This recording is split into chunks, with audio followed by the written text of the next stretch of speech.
Hey grade 4s, it's me and Robbie. We are reading Hardy Boys Adventures, Tunnel of Secrets, Chapter 2. It's called Buried Alive.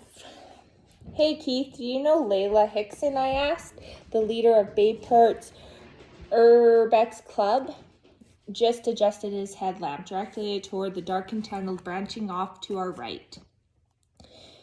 He grunted some sort of reply, but I couldn't tell if it was a yes or no.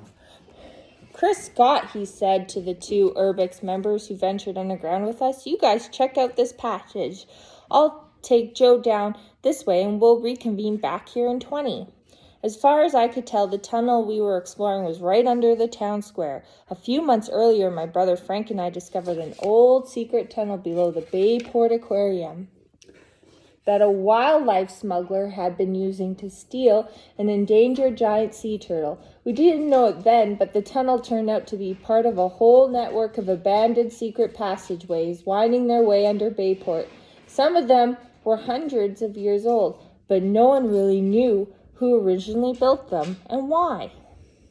Urbex had volunteered to help map the newly discovered tunnels. Keith and his team had a lot of experience exploring Bayport's abandoned structures and sewers, as they were pretty well qualified to safely lead the expedition. I was an official Urbex member, but I knew Keith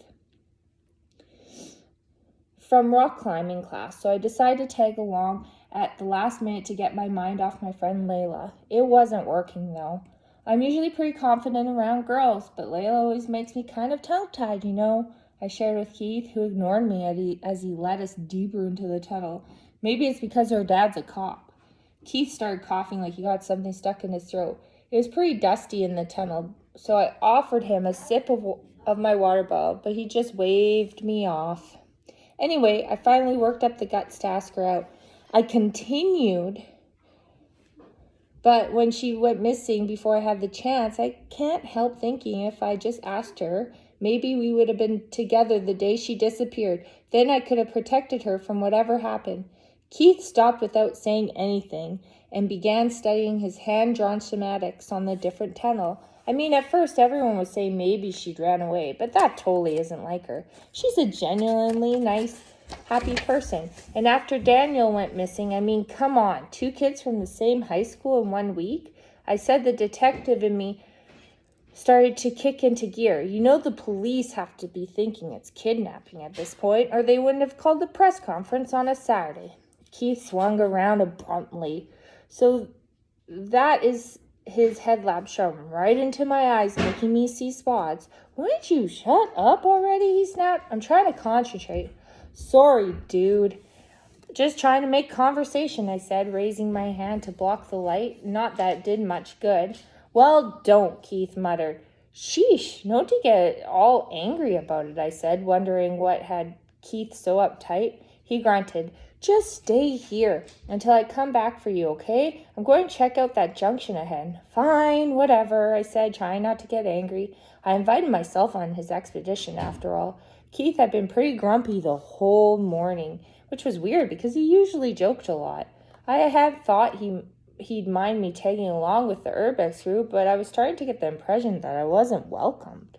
I watched Keith's headlamp grow smaller as he walked down the tunnel. Honestly, I wasn't thrilled about being left alone. It can be pretty easy to get lost underground if you're not careful, and the tunnels were spooky. Not that I was scared or anything, at least not until a minute later when Keith's light went out and he seemed to vanish into darkness. Keith, I called out, you okay, man? There was no reply, and my headlamp wasn't powerful enough to see that far ahead. I tore off a strip of the neon yellow reflective tape we all carried. The tape is easy to see when the light hits it.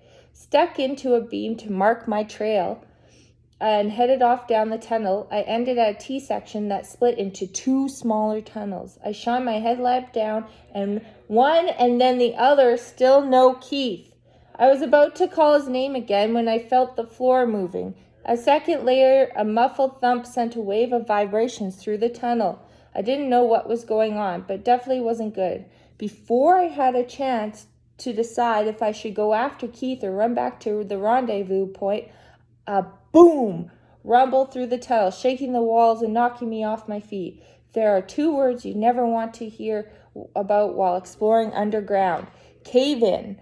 Judging by the chunks of dirt falling on my head, I was trapped in the middle of one. Instinct kicked in as the beam above me snapped. I rolled out of the way, just in time to avoid being pinned by the floor. I slammed into the dirt wall where the tunnel split. My headlamp flickered, but it was still working. Not that I liked what I saw. The path we'd come down was totally blocked by rock and debris, leaving me with 2 choices, left or right. I had no idea which way Keith had gone, but the tunnel on the left had less debris blocking it, so that's the one I took.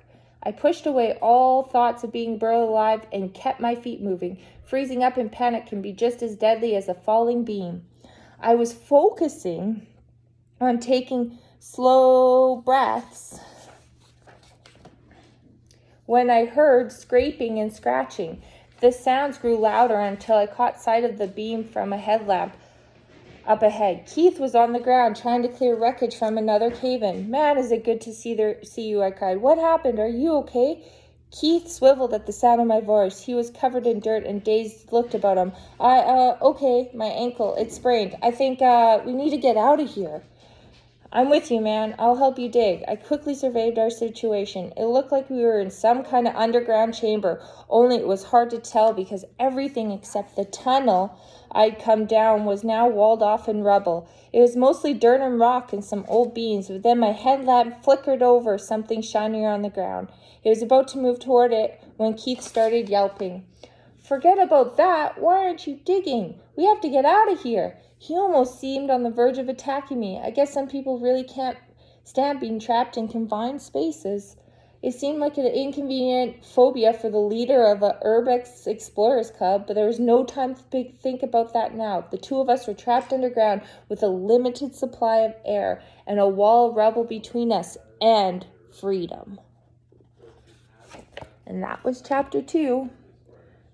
So the statue went under in chapter 1, and there's people under the statue in statue 2. It's a pretty good book. And then we'll see you guys tomorrow for chapter 3.